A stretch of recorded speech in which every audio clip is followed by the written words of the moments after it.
Hello दोस्तों, welcome back to my channel. आज हम पढ़ने वाले हैं क्लास 9 का बायोलॉजी का chapter improvement in food resources, इसका पार्ट 1, जिसमें हम देखेंगे फूड क्या होता है और फूड को हम कैसे इम्प्रूवमेंट कर सकते हैं, इनकी रिसोर्सेज को कैसे बढ़ा सकते हैं।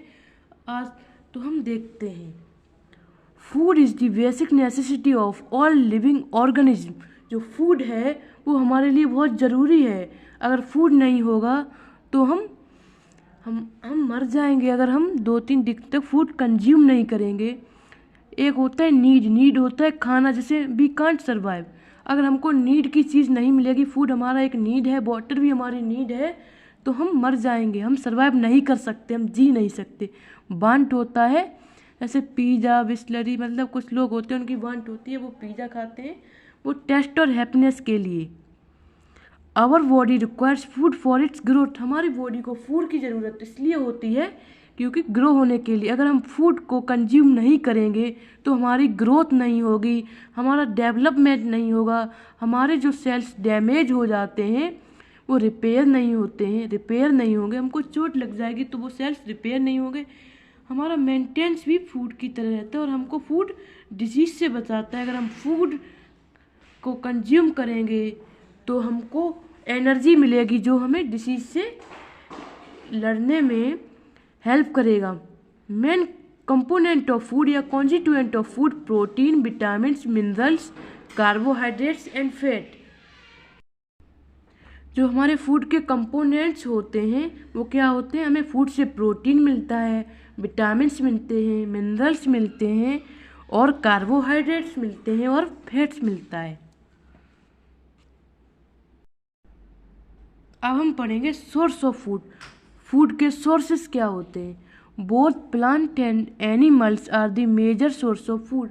हमको फूड प्लांट और एनिमल से मिलता है, यही हमारे सोर्स होते हैं फूड के। हम फूड को प्राप्त कहाँ से करते हैं? प्लांट से करते हैं। प्लांट से वेजिटेबल्स, फ्रूट्स वगैरह, एनिमल से मिल्क, मीट, हनी। ये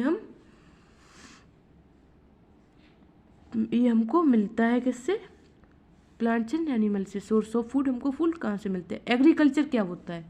the process of growing plants in a organized way for obtaining food is called agriculture. Agriculture होता है the process of growing plants. Plants को उगाने की जो प्रोसेस होती है किसमें? ऑर्गेनाइज्ड वे, एक व्यवस्थित वे में, जिससे हमको फूड मिल सके, उसे हम एग्रीकल्चर कहते हैं। The period of 1960-1918 is considered as golden period in our agriculture। जो पीरियड होता है, जो हमारा गोल्डन पीरियड था एग्रीकल्चर में, वो था 1960 से 1918 में। यहाँ इस समय हमारी जो फसल थी बहुत ही अच्छे से हुई थी। जो हमारा जो प्रोडक्शन था ग्रेन्स का, वो 25% इंक्रीज हो गया था। लेकिन जो हमारी कल्टीवेशन एरिया थी, जो हमारी जो कल्टीवेट एरिया थी, वो केवल 4% ही इंक्रीज हुई थी। ग्रीन रिवॉल्यूशन होता है production of fruit grains.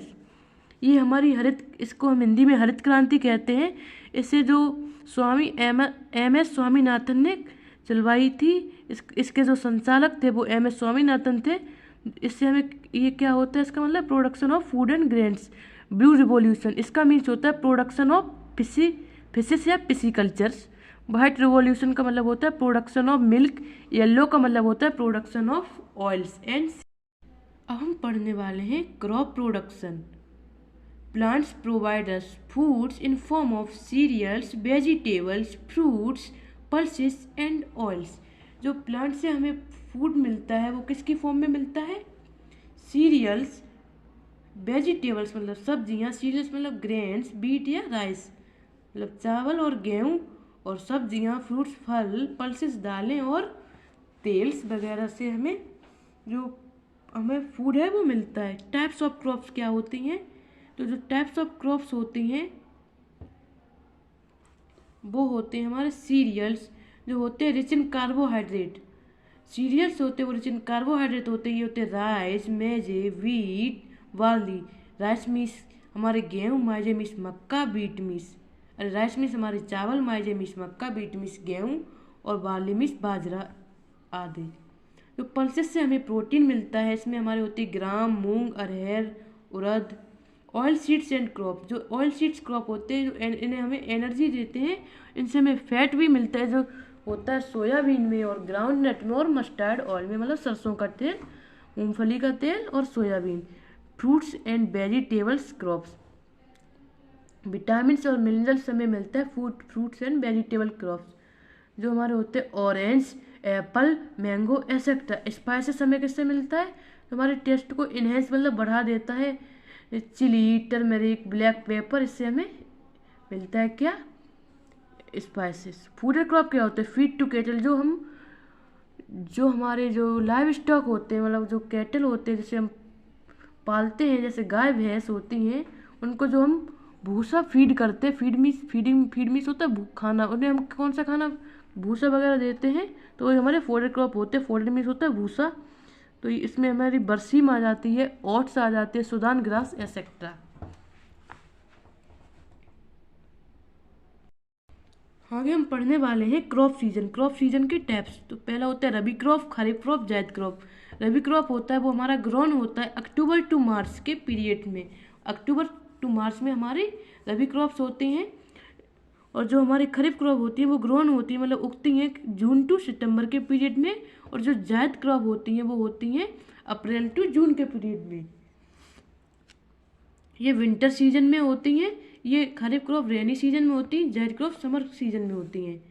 Beat, इनके जो एग्जाम्पल हैं, बीट, पीस, ग्राम, मस्टर्ड, गेहूँ, मटर, चना और सरसों का तेल या सरसों।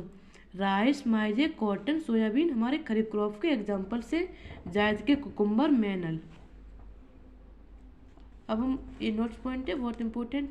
इन our country there has been 4 times increasing the production of food from 1916 to 2004, but within this duration increasing in cultivation land area is only been 25%। इसमें हमें कहा गया है in our country there has been 4 times, मतलब हमारे जो country में केवल 4 टाइम क्या हुआ, फूड ग्रेन का क्या हुआ, इंक्रीज हुआ। जो फूड ग्रेन, जो पहले ग्रेन्स थे उनसे 4 गुना फूड ग्रेन्स हमारे इंक्रीज हो गए, पर जो कल्टीवेशन लैंड था वो केवल 25% ही बढ़ा। The production increase because choice of seed, production increase क्यों हुआ, चॉइस ऑफ सीड, मतलब सीड की अच्छी चॉइस होनी चाहिए। नर्चरिंग द क्रॉप, हमें क्रॉप की क्या करनी चाहिए, देखभाल करनी चाहिए, नहीं तो क्रॉप खराब हो जाती है, गाय भैंस वगैरह आ जाती हैं। प्रोटेक्शन ऑफ ग्रोइंग क्रॉप्स, हमें उनकी प्रोटेक्शन करनी चाहिए, जैसे कीटनाशक, इंसेक्टिसाइड, पेस्टिसाइड्स, फर्टिलाइजर वगैरह सम टाइम पीरियड्स के दौरान डालना चाहिए। 3 major activities which increase the crop production, हमारे पास 3 एक्टिविटीज हैं जिससे हम क्रॉप प्रोडक्शन को इंक्रीज बढ़ा सकते हैं। पहला है क्रॉप वैरायटी इम्प्रूवमेंट, दूसरा है क्रॉप प्रोडक्शन इम्प्रूवमेंट, तीसरा है क्रॉप प्रोटेक्शन मैनेजमेंट या इम्प्रूवमेंट। ये होता है चॉइस ऑफ सीड इम्प्रूवमेंट, मतलब हमको सीड की अच्छी चॉइस करनी चाहिए। Nurturing the protection, nurturing the crop, मतलब क्रॉप की देखभाल करनी चाहिए। Protection and growing harvested crop from loss, जो हमारी हार्वेस्टेड क्रॉप होती है उन्हें हमें बचाना चाहिए। अब हम करने वाले इंपॉर्टेंट क्वेश्चन इस चैप्टर की। What do we get from cereals pulses, we get from cereals और कार्बोहाइड्रेट, पल्सेस गेट प्रोटीन। अभी हमने पढ़ा है सीरियल्स हमें क्या मिलता है, हमें सीरियल से क्रॉप होती है जो बीट, राइस, उससे हमें क्या मिलता है, कार्बोहाइड्रेट मिलता है, और पल्सेस से हमें क्या मिलता है, प्रोटीन। ये हम अभी पढ़ चुके हैं। Which of the following condition will be most benefited bye, farmer use high quality seed, do not adopt irrigation और फर्टिलाइजर। अगर फार्मर अच्छे क्वालिटी के सीड को यूज करे लेकिन वो इरीगेशन मतलब सिंचाई नहीं की, खेत में पानी ना लगाए, खाद वगैरह नहीं डाले, तो क्या उसको ज़्यादा फायदा होगा, क्या उसकी फसल अच्छी होगी। अगर फार्मर यूज ऑर्डिनरी सीड, अगर फार्मर साधारण सीड मतलब ऐसे ही सीड यूज करे और उसमें इरिगेशन भी करे और फर्टिलाइजर भी डाले, तो ये कंडीशन अच्छी रहेगी। तो सीड ऑर्डिनरी है तो ये भी नहीं सही रहेगा, तो और ये भी नहीं।